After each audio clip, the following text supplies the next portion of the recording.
Goeiedag almal en welkom by Afperiode, nog 'n les, nog 'n wiskunde les.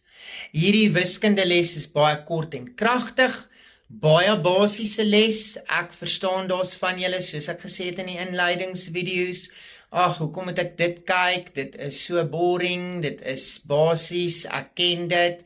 Ja, maar ons begin om ons muur onder goed te bou, die fondasie goed neer te lê. So, ons les vandag gaan oor ewe en onewe getalle.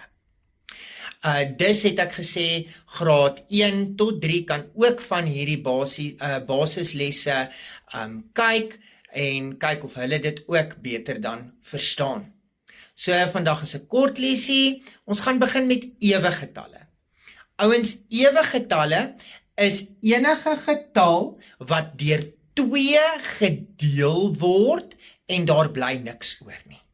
So dink vir jouself in, as jy en 'n maatjie sit en julle verdeel lekkers onder mekaar en daar bly nie een lekker oor nie en een van julle kry nie een meer as die ander nie, dan is dit 'n ewe getal wat julle verdeel het tussen julle twee.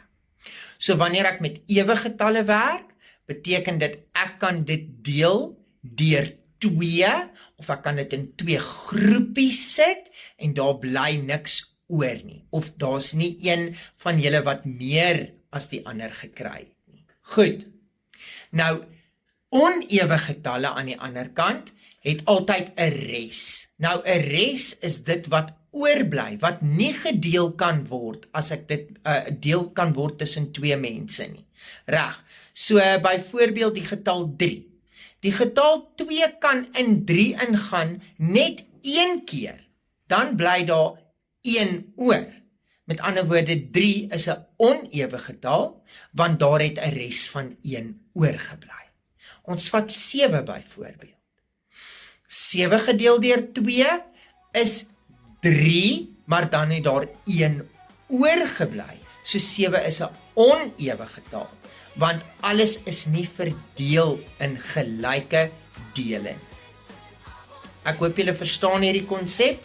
Mag julle 'n wonderlike pouse hê en ek sien julle die volgende